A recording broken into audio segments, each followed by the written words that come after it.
आप देख रहे हैं न्यूज तह तक, खबर आप तक। ना पक्ष न विपक्ष, केवल निष्पक्ष। अपने क्षेत्र की खबरों को सबसे पहले देखने के लिए चैनल को सब्सक्राइब करें। बुलंदशहर शराब की दुकानों पर पुराने स्टॉक की बिक्री का खुलासा, बड़ी कार्रवाई। बुलंदशहर आबकारी विभाग और विजिलेंस टीम की संयुक्त कार्रवाई में शराब बिक्री में बड़े घोटाले का पर्दाफाश हुआ है। जिले की शराब दुकानों पर पुराने स्टॉक की शराब बेचे जाने का मामला सामने आया है, जो कि शासन के नियमों के विरुद्ध है। विशेष जांच में सामने आया कि जैनपुर स्थित शराब की दुकान पर पुराने सत्र का स्टॉक बेचा जा रहा था। इस गंभीर लापरवाही के चलते जिला आबकारी अधिकारी ने दुकान को सस्पेंड कर दिया है और अनुज्ञापी के खिलाफ एफआईआर दर्ज कराई गई है।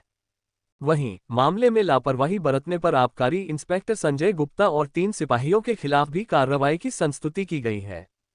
जिले भर में विजिलेंस की जांच के दौरान 200 शराब दुकानों की जांच की गई, जिसमें से 53 दुकानों पर बिना पॉश मशीन के शराब बेचे जाने की पुष्टि हुई। इन दुकानों से 2,000 रुपये का जुर्माना वसूला गया। गौरतलब है कि शासन ने नए सत्र में पुराने स्टॉक की बिक्री पर सख्त पाबंदी लगाई है, बावजूद इसके इस आदेश की अवहेलना कर शराब बेची जा रही थी।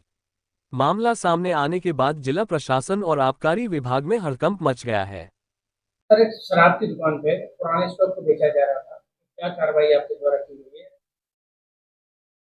दिनांक 11 मई को कुछ विश्वस्त सूत्रों से हमें जानकारी मिली कि जैनपुर देसी शराब दुकान में, जिसकी अनुज्ञापनी श्रीमती कमलेश है, उस दुकान पर सूचना मिली कि पुरानी मदिरा जो अवैध होती इस वर्ष के लिए, वो 24-25 से मदिरा बेची जा रही देसी शराब। हमारे द्वारा तत्काल क्षेत्रीय निरीक्षक और इंस्पेक्टर वो सिपाहियों के साथ टीम गठन कर और थाना पुलिस बल को भी साथ लेकर मौके पर जब पहुंचा गया और निरीक्षण किया गया, तो पूरी दुकान की जितनी पेटियां थी उनके बीच के में रखा गया 9 पेटी और बेचने के लिए रखी गई तखत के नीचे 19 पौवे, मतलब कुल 424 पौवे बनते हैं, वो बिक्री के लिए उसकी दुकान में मिला, जो अवैध था, जो बिक्री 24-25 के लिए अनुमान्य था और इस वर्ष के लिए अवैध था। तत्काल दुकान के लाइसेंस सेलमैन को पकड़कर और दुकान को बंद करके उसमें वैध मदिरा और अवैध मदिरा, जो वैध मदिरा जो 25-26 के लिए अनुमानित थी और जो अवैध मदिरा जो 24-25 की बेच रहा था, गाड़ी में रखते हुए और तत्काल थाना कोतवाली देहात में उस अनुज्ञापी के खिलाफ, सेलमैन के खिलाफ बीएनएस की धारा 318B और आबकारी अधिनियम की धारा 64 के अंतर्गत मुकदमा पंजीकृत कराया गया है। पुरानी शराब का जो है क्या नियम है? उसको डिस्ट्रॉय करने का नियम है? क्या नियम है उसको बेचने का? क्यों नहीं बेचा जाता है? पुरानी मदिरा यदि अनुज्ञापी घोषित करता कि मेरी मदिरा बच गई है, तो उसको आबकारी अभिरक्षा में लेकर विभाग द्वारा उसको एक समिति का गठन होता है डीएम साहब के नेतृत्व में, और वो समिति के द्वारा वो दुकान मदिरा को विनष्ट कराया जाता है।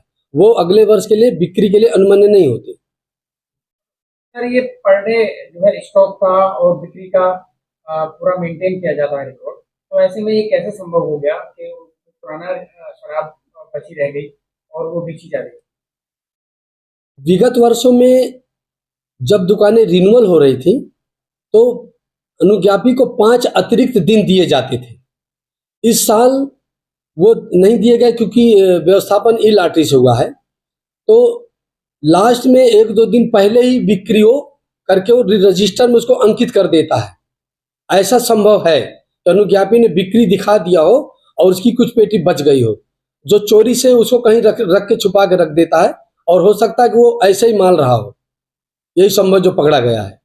सर, इसमें क्या कार्रवाई की गई है? विभाग के जो अधिकारी हैं और जो कर्मचारी हैं इसमें क्षेत्रीय आबकारी निरीक्षक, जिनके क्षेत्र में दुकान पकड़ी गई अवैध मदिरा, और उनके सिपाहियों के विषय में आबकारी आयुक्त उत्तर प्रदेश को पत्र लिखा गया, रिपोर्ट की गई है, और अग्रिम जो नियमानुसार कार्रवाई होगी, इनके निलंबनादेश की या अन्य कोई कार्रवाई होगी, वो आबकारी आयुक्त महोदय उत्तर प्रदेश द्वारा किया जाएगा।